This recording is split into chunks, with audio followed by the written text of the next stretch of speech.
यहाँ हम पेपरों में पूछे जाने वाले इंग्लिश के महत्वपूर्ण शब्दों को पढ़ेंगे।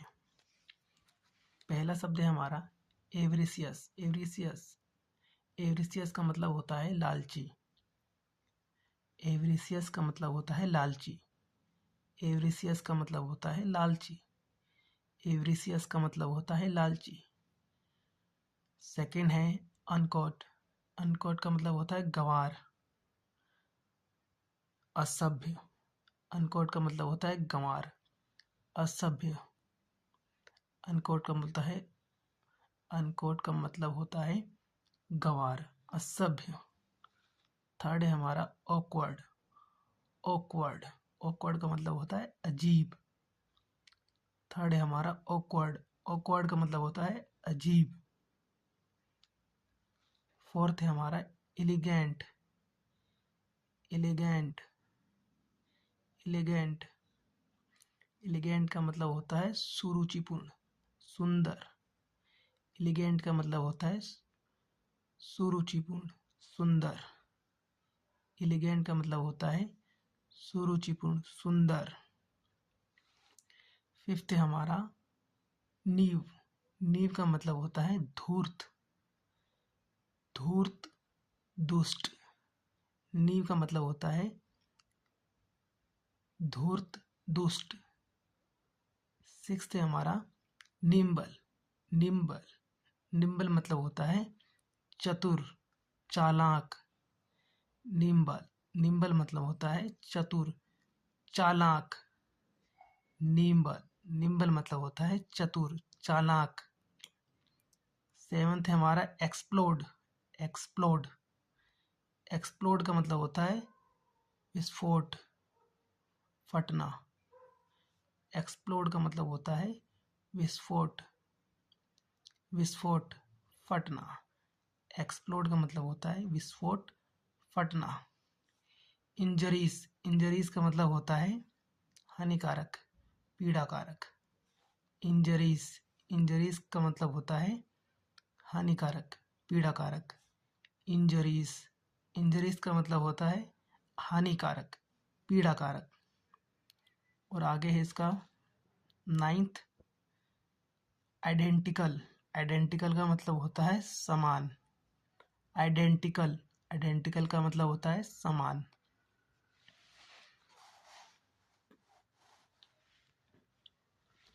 दसवां है हमारा डल। डल का मतलब होता है उदासीन। डल डल का मतलब होता है उदासीन, सुस्त, ढील। ढील कह सकते हैं, ढीला कह सकते हैं।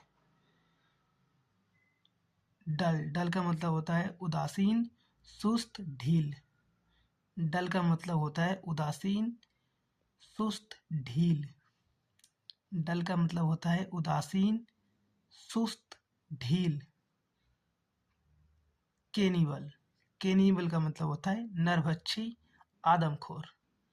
केनिबल केनिबल का मतलब होता है नरभक्षी, नरभक्षक, आदमखोर। केनिबल केनिबल का मतलब होता है नरभक्षक, आदमखोर। नरभक्षक का मतलब होता है जो मनुष्य को खाता है। आदमखोर आदमी को जो खाता है। केनिबल केनिबल का मतलब होता है नरभक्षक, आदमखोर। लेजी लेजी का मतलब होता है आलसी। लेजी लेजी का मतलब होता है आलसी। लेजी लेजी का मतलब होता है आलसी। और आगे है हमारा ट्वेल्थ इटमोलॉजी। इटमोलॉजी मतलब होता है शब्द साधन या शास्त्र। इटमोलॉजी का मतलब होता है शब्द साधन या शास्त्र, शब्द शास्त्र। इटमोलॉजी का मतलब होता है शब्द साधन या शब्द शास्त्र। इटमोलॉजी का मतलब होता है शब्द साधन या शब्द शास्त्र। और इसके आगे हमारा आर्कियोलॉजी। आर्कियोलॉजी आर्कियोलॉजी मतलब पुरातत्व शास्त्र। आर्कियोलॉजी मतलब होता है पुरातत्व शास्त्र। आर्कियोलॉजी मतलब होता है पुरातत्व शास्त्र। आर्कियोलॉजी मतलब होता है पुरातत्व शास्त्र।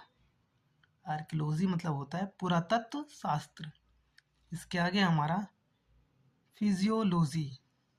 फिजियोलॉजी फिजियोलॉजी मतलब होता है शरीर क्रिया विज्ञान। फिजियोलॉजी मतलब होता है शरीर क्रिया विज्ञान। फिजियोलॉजी मतलब होता है शरीर क्रिया विज्ञान। फिजियोलॉजी मतलब होता है शरीर क्रिया विज्ञान। इसके आगे हमारा एथनोलॉजी। इसके आगे हमारा एथनोलॉजी। एथनोलॉजी का मतलब होता है मानव जाति विज्ञान। एथनोलॉजी का मतलब होता है मानव जाति विज्ञान।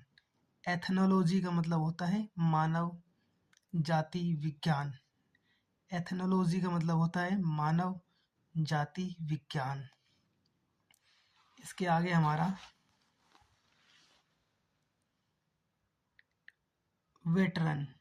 वेटरन वेटरन का मतलब होता है अनुभवी कुशल। वेटरन का मतलब होता है अनुभवी कुशल।